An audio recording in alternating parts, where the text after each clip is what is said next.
Nakuha naman natin ang mga balita sa bahagi ng Mindanao. Mahigit sa 100,000 pisong halaga ng assorted smuggle na sigarilyo ang nasabat ng kapulisan sa barangay Poblasyon Siocon, Zamboanga del Norte. Ang detalye ng balita mula kay Patrolman John Ronald Tumunong.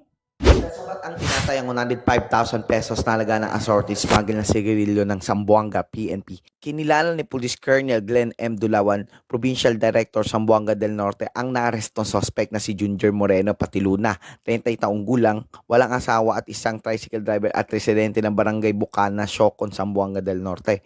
Ayon kay Police Colonel Dulawan, bandang alas 3 ng hapon nang mahuli ang suspect sa barangay Poblasyon Siocon, Zamboanga del Norte sa pinagsanib na pwersa ng mga operatiba ng Siocon Municipal Police Station at 9 OPIP Regional Battalion 9 na nagresulta sa matagumpay na pagkakaresto sa suspect. Ayon kay Police Colonel Dulawan, nasabat sa suspect ang dalawang kahon na assorted smuggle na sigarilyo na tinatayang nagkakahalaga ng 105,000 pesos at isang kulay pulang Honda CB motor na may plate number na JA8038.